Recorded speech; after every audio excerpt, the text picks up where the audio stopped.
Hello everyone. We are continuing on with week 3 of our monthly theme of covenant. I've really been struggling with the smoke lately. My throat is constantly dry and feeling scratchy, so I apologize if that comes through in the recording. I'm going to begin with some opening words. As we enter this sacred silent place, let us renew both our commitment and our covenant. There are those among us who have endured a loss in the past week. May their hope be uplifted again in this community of faith. There are those among us who have struggled with hardship in the past week. May they find renewed strength in this community of faith. There are those among us who have wrestled with questions that seem to have no answer in this past week. May they find sanctuary during their search in this community of faith. There are those among us who have cherished an unexpected joy in this past week. May their rejoicing be celebrated in this community of faith. As we commit to continue our free and responsible search for truth, may we covenant to honor the many paths that have led us to this community of faith. Today's chalice lighting is by Reverend Erica Hewitt. I'm now going to light the chalice in front of me. If you have a chalice or a candle at home that you would like to light as well, please join me. The word courage comes from the Latin cor, which means heart. According to poet Mark Napo, the original use of the word courage meant to stand by one's core. A striking concept that reinforces the belief found in almost all traditions that living from the center is what enables us to face whatever life has to offer. To encourage means to hearten, to impact strength and confidence. This is our work as a religious community. To encourage one another, to be bold in encouraging the world around us, as well as what scares us internally. To give one another the confidence and heart to live as fully as possible. With full hearts, we affirm our relationships with one another. We recognize our agency and our connective power, and we accept our responsibility to be bold and courageous.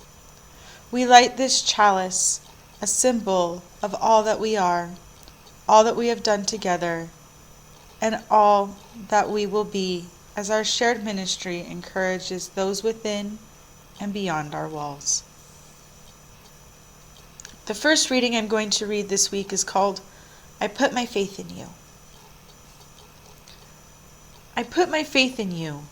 I put my faith in every one of you who woke up this morning with the weight of loss, manifesting as numbness, anger, fear, or an alienating, aching pain. I put my faith in you, and I pray you will put your faith in me. We need one another now, because we will not make it alone. The second reading is called To Live in the Plural by Reverend Victoria Safford. In the first weeks of my first ministry in an old New England congregation, a woman came to see me. Nearly 90 years old, she was a lifelong member of that church. Her parents had joined in the late 19th century. She didn't like change, she said. She wasn't sure that she liked me, or what she called my point of view. Just remember, she said, I have outlived all your predecessors, and will probably outlive you. This woman was a dedicated political conservative in what had become a progressive community. She was a liberal Christian in a congregation that had known gracious eras of theological diversity and also some fits of intolerance. She'd worked for the U.S. State Department through 3 wars and for the American Unitarian Association through the merger with the Universalist Church of America. In this church of her childhood, which she never left, most VOSA annual meetings had not gone her way for the past 40 years. She was no stranger to discord. In the end, she did outlive me there. She died shortly after I accepted a new call in another state, and I was saddened by the news. Over 10 years, we cultivated a fierce, respectful love for one another. And what I loved in her the most was her commitment to that church, no matter what. Her fidelity to it, the ferocity which she paid her pledge each year, no matter how wayward the budget or insufferable, in her humble opinion, the sermons. She kept her covenant with that people, with their proud history and the bright promise of their future, and with the free faith tradition they embodied. I was a young minister then, and her way of being in relation, her integrity, taught me more about Unitarian Universalism than anything I learned in seminary. I think of her often on Sundays, when we welcome our people each week, saying, "This is a congregation bound not by creed, but by covenant." We are bound by covenant, each to each, and each to all, by what theologian Rebecca Parker calls freely chosen and life-sustaining interdependence. The central question for us is not, what do we believe, but more, what do we believe in? To what larger love, to what people, principles, values, and dreams shall we be committed? To whom, to what are we accountable? In a tradition so deeply steeped in individualism, it becomes a spiritual practice for each of us to ask, not once and for all, but again and again, over 90 years of life, how do I decide which beautiful, clumsy, and imperfect institutions will carry and hold my name, hand, and heart? The life of the Spirit is solitary, but our answers to these questions call us to speak, call us to live, in the plural.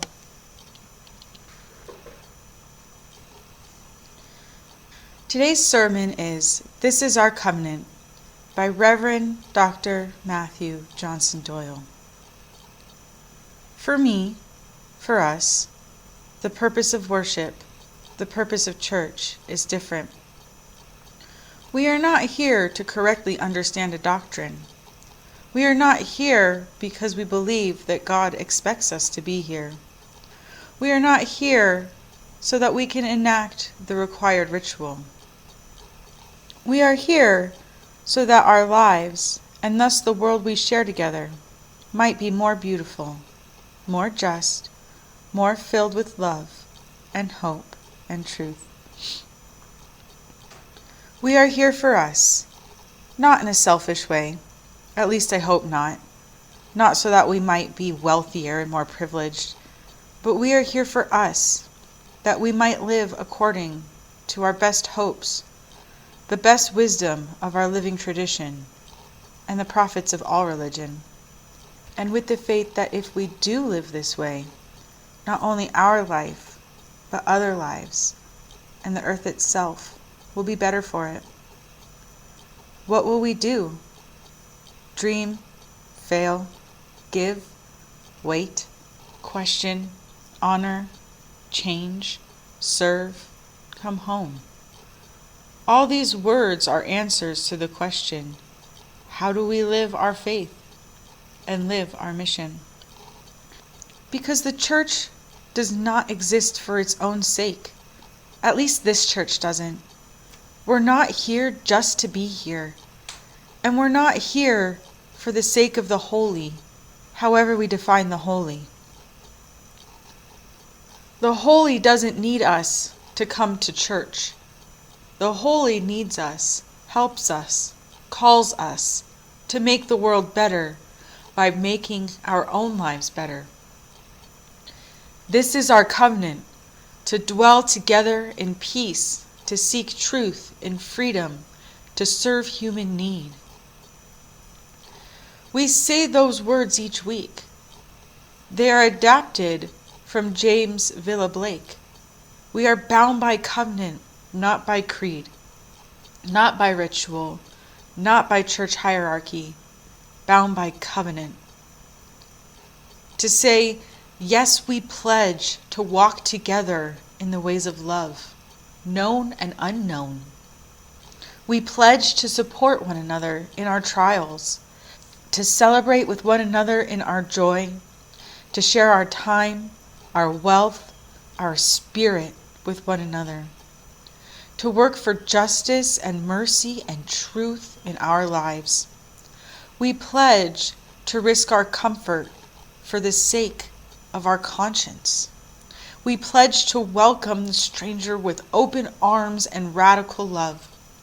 We pledge to lay aside our grudges, our disappointments, and our hurts, because we know that we too are imperfect, and because the spirit of forgiveness is what the spirit of love demands of us.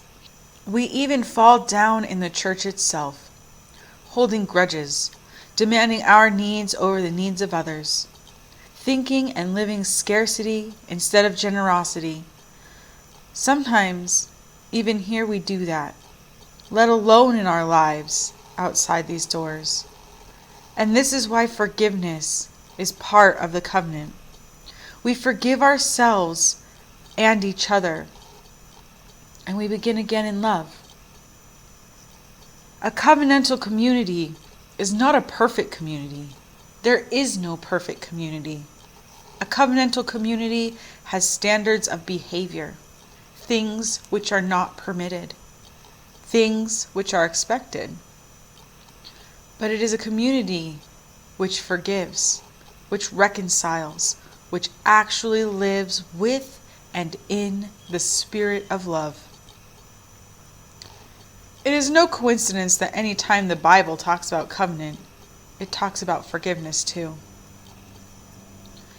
We forgive ourselves and begin again. This is the only way that community is possible. If every slight, every injury, and every hurt was carried forever, this community and every community would collapse in anger and bitterness. We have to forgive and begin again. For the sake of the mission, for the sake of the world, for the sake of our joy, when we recommit to the covenant, we begin again in love.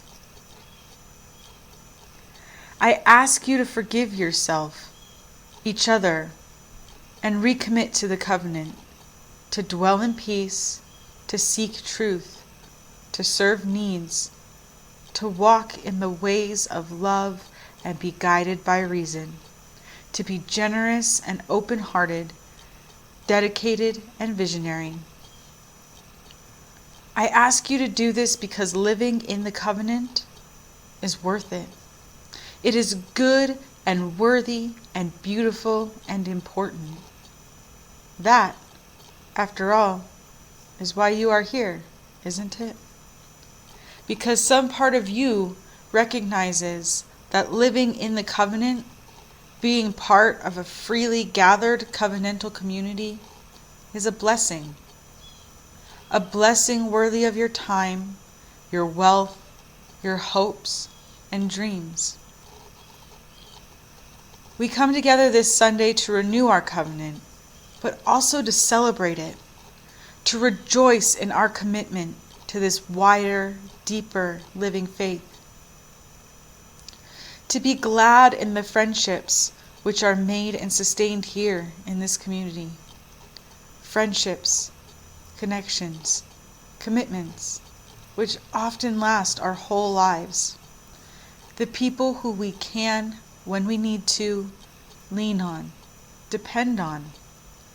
The lives shared, the journey made richer, insights gained from each other. We celebrate our covenant. In a society where we are so often strictly segregated by age, here is a multi-age community with infants and sages and ages in between. In a society that treats the earth, that treats human lives themselves as one more consumable product,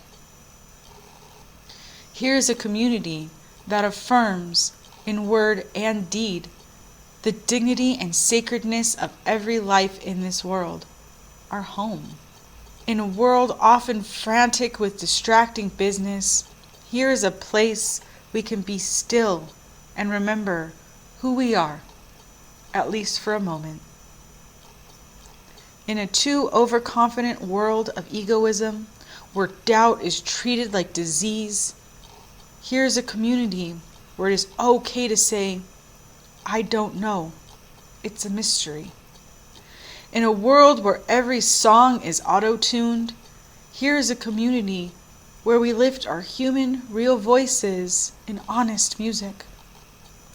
In a world where too many are cast out because of how they look, where they were born, or who they love, here is a community that draws the circle wider and welcomes all hungry, loving souls. In a world that stays shallow, trite, and glossy, here is a covenant community where we seek to go deeper, be honest, and be real. This is worthy of celebration. This is why we come, and why the covenant matters, because it is the covenant renewed over and over again, even though we are not perfect and we fail at it over and over again. It is the covenant renewed once more, lived out as best we can, striven for, reached for, dreamed of. It is the covenant that makes this community beautiful, that allows it to be powerful enough, real enough, to answer the call of the mission, to transform our world, to transform our own lives each and every day, over and over again, to transform us and the world from inhumanity to love.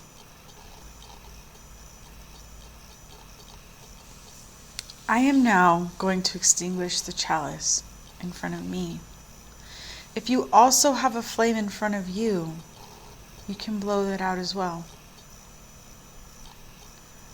It is our work, shared with each other in covenant, that creates and sustains this beloved community. We extinguish this chalice, but its light lives on in the directions we have chosen today. The light of this faith lives on in us together, in our hearts, minds, bodies, and spirits. Amen and blessed be. Thank you for listening, and I hope you have a good rest of your week.